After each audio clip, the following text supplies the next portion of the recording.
چونکہ لمبا خطبہ دینے کا وقت نہیں، فقط حاضری، اور یقیناً حاضری قبول ہے، اس لیے کہ نسبت عظیم ہے۔ گزرے ہوئے لمحات بڑے کرما والے لمحات ہیں، اور نسبت آقا صلی اللہ علیہ وسلم کی جس تھان کو ہو گئی، اللہ رب العالمین نے وہاں کی قسم اٹھائی، لا اقسم بہذا البلد وانت حل بہذا البلد، قسم اٹھائی اللہ نے۔ نسبت خاک کی ہو جائے وہ پاک ہو جاتی ہے، بندہ ہو غلام ہو اس نسبت میں چلے،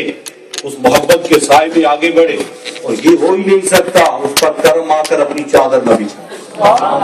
آج موسم تو بڑا خراب تھا، لیکن جن کے اندر کے موسم اچھے تھے انہوں نے پرواہ نہیں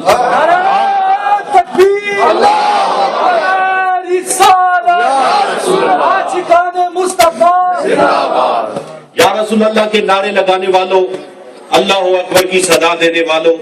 یہ نعرے آج نہیں، اگر مسلم شریف کی حدیث پاک لے کر مدینہ المنورہ میں جائیں، میرے آقا صلی اللہ علیہ وسلم کی جلوہ گری ہے، تو تفرق الخدمان وہ پھیلے ہوئے بچے مدینے کی گلیوں میں، بوڑھے مرد اور عورتیں مکانوں کی چھتوں پہ چڑھے ہوئے اور نعرہ جو بلند کر رہے ہیں، جنادون یا محمد، یا جنادون یا محمد، یا محمد، یا رسول اللہ کے نعرے۔ پتا چلا یہ جلوس بلا کے اکٹھے ہو کر یا رسول اللہ کے نعرے لگانا یہ نبی پاک کے صحابہ نے سنا۔ الحمدللہ ابھی پیر طریقت کا خطاب آپ نے سماعت فرمایا، میں صرف ایک میسج میلاد شریف کے حوالے سے آپ تک کنوے کرنا چاہتا ہوں کہ وہ یہ کہ ہم مومن ہیں، مومن رہنا چاہتے ہیں، سمیت اولاد کے مومن مرنا چاہتے ہیں۔ اونچی آواز سے کہہ سبحان اللہ، میرا خلاص سبحان اللہ کے بجائے آمین ہے۔ مومن رہے، مومن ہیں، مومن رہے، مومن مرے، سمیت اولاد کے، اونچی آواز سے آمین۔ اللہ کرے میلاد کی محفل کے صدقے میں توجہ ہو جائے اور دعا کو آمین۔ اللہ رب العالمین فرماتے یا ایھا الذین آمنوا قوا انفسکم واہلیکم نارا، اے ایمان والو اپنے آپ کو اور اپنی اولاد کو جہنم کی آگ سے بچاؤ۔ اب یہ جہنم میں جانے کا پروگرام، اس سے بچنا آسان اگر اتنا ہوتا تو قرآن اتنی آواز نہ دیتا۔ پتہ چلا کہ اپنے آپ کو اور اپنی اولاد کو جہنم سے بچانے کے لیے بڑی محنت کی ضرورت ہے۔ وہ اس لیے جو جہنم میں لے جانے والا شیطان لعین ہے، وہ شیطان ہے، وہ ابلیس ہے۔ وہ پہلے تو شریعت کی طرف آنے نہیں دیتا، پہلے تو وہ نماز کی طرف آنے نہیں دیتا، نماز پڑھنے نہیں دیتا، نماز سے دور رکھتا ہے، بے حیائی کی طرف لگاتا ہے، شریعت سے باغی بنا کے زندگی گزارتا ہے، اور نماز کی طرف نہیں آنے دے۔ اگر نماز سے روکے گا، پیچھے ہٹائے گا، خوش ہوتا ہے کہ بندہ میں نے اپنے ساتھ رکھا ہوا ہے، اسی طرح موت آ جائے گی تو فنا ہو جائے گا۔ اور اگر نمازی بن جائے تو نمازیوں کو نمازی تو بننے دیتا ہے، ٹھیک ہے، ان کو گستاخ رسول بنا دیتا ہے، ان کو بے ادب رسول بنا دیتا ہے۔ اب گناہگار کی بخشش کا تو کوئی امکان ہے، گستاخ رسول کی بخشش کا کوئی امکان، کیونکہ ایمان ہی ختم ہو گیا، نسبت رسول ہی ختم ہو گئی۔ اب شیطان تو کامیاب ہو گیا، ایک طرف بے نماز رکھ کے کامیاب ہے، دوسری طرف نمازیوں کو گستاخ رسول بنانے میں کامیاب ہے، اور جہنم کی طرف لے کے جا رہا ہے۔ ابھی آپ نے قبلہ پیر صاحب کا خطاب سنا کہ جب تک قبر کے اندر بھی محمد محمد کے نعرے نہیں لگائے فرشتے جان ہی نہیں چھوڑتے، وہ فرشتے جان ہی نہیں چھوڑتے، جہنم کے دروازے کھلوائے جاتے ہیں۔ اب میں پوچھنا چاہتا ہوں کہ جو یہ عقیدہ رکھنے والے ہو کہ نبی پاک کا نماز میں خیال آ جائے تو نماز نہیں ہوتی، دیوار کے پیچھے نبی پاک جانتے نہیں، نبی پاک کے والدین کافر ہیں، نبی پاک کے اہل بیت اطہار کے ساتھ بغض، حضرت امام حسین کو باغی کہتے ہیں، یزید کو امیر المومنین کہتے ہیں، قرآن مجید کے ترجمہ میں اللہ کو مذاق کرنے والا کہتے ہیں، اللہ کے بارے میں کہتے ہیں وہ جھوٹ بول سکتا ہے، نبی پاک صلی اللہ علیہ وسلم کو گناہگار لکھتے ہیں، اور وہ قرآن مجید کے تراجم ہمارے گھروں میں موجود ہیں، ہمارے گھروں میں موجود ہیں، ان کے تراجم پڑھے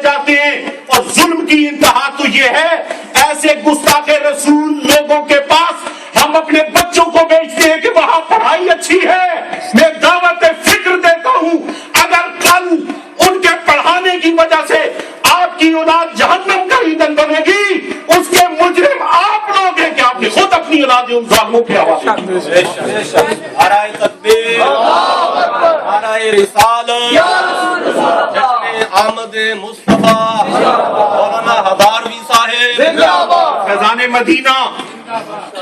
مسجد غوثیہ بنانے والوں، آپ انتظامیہ تھے تو یہاں کے علماء نے آپ کے ساتھ قدم با قدم آگے چلے۔ اب ایک سوالیہ نشان ہے، کیا ہماری مساجد میں اتنی اعلیٰ تعلیمی کام کیوں نہیں کہ ہماری اولادیں دوسری ایسے لوگوں کے پاس جا رہی ہے جہاں تعلیمی سلسلہ لوگ سمجھتے ہیں کہ زیادہ اچھا ہے، وہاں بہتر پڑھائی ہے، ہماری ان مساجد میں سب سے بہتر پڑھائی ہونے کا انتظام کیوں نہیں؟ اگر نہیں انتظامیہ مجرم ہے، اگر نہیں علماء سستی کر رہے ہیں، اگر ہے تو پھر بچوں کو یہاں کیوں نہیں لایا؟ خدا را اس طرف دھیان دو، اپنے آپ کو اپنی اولادوں کو جہنم سے بچاؤ۔ تو جہنم میں شیطان کا سب سے پہلا جو وار چلا ہے نا، اس نے رب کی توحید کا انکار نہیں کیا، سب سے پہلے آدم علیہ السلام کی توہین کی ہے۔ اس دن سے آج تک شیطان سب سے آسان طریقہ جو گمراہی کے لیے استعمال کرتے ہیں وہ نبیوں کا بیعدب بناتا ہے، نبی کا گستاخ بناتا ہے۔ آج کی میلاد شریف کے حوالے سے دعوت فکر آپ کو دیتے ہیں، اور مساجد انتظامیہ اس بات کو پیش نظر رکھے، اور جو علماء ہم یہاں ڈیوٹی کرتے ہیں یہ خیال رکھے، کل محشر کے میدان میں حدیث شریف کے مطابق جب بچوں جوانوں کو جہنم کی طرف آرڈر ہو جائے گا کہ یہ جائیں جہنم میں،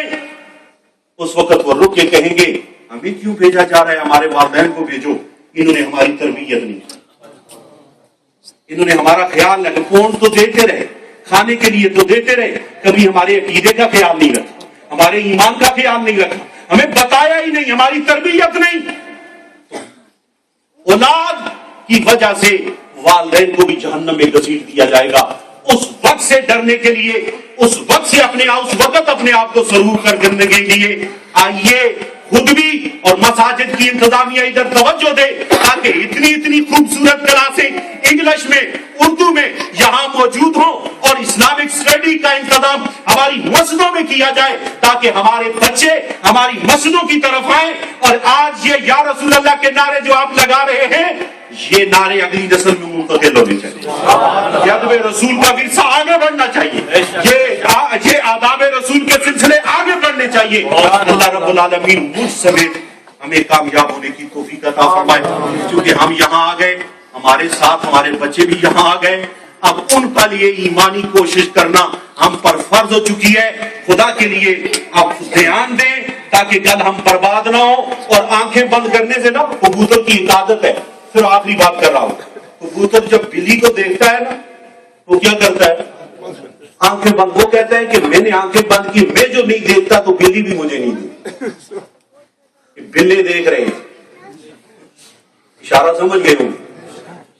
بلے دیکھ رہے ہیں، ان کا پورا پروگرام ہے، وہ ہماری اولادوں کو لینا چاہتے ہیں، ان کو شیطان کا حواری بنانا چاہتے ہیں، انہیں در رسول سے دور کرنا چاہتے ہیں۔ پوری طرح سازش کار فرما ہے کہ ہم صرف بس چند رہ جائیں، مٹ جائیں، ختم ہو جائیں، لیکن الحمدللہ آج کا یہ جلوس میلاد النبی صلی اللہ علیہ وسلم کا یہ ٹھاٹھے مارتا ہوا سمندر، نوجوانوں کی کثرت یا رسول اللہ کے نعرے بتلا رہے تھے کہ بد عقیدہ لوگوں کی، غیر مسلموں کی ساری سازشوں کے باوجود مومن مسلمانوں کی اندر کی دنیا آباد ہے۔ اللہ کرے آباد رہے، نبی کی یاد رہے۔ آخر دعوانا نعرہ تکبیر، نعرہ رسالت، نعرہ سنت، زندہ باد۔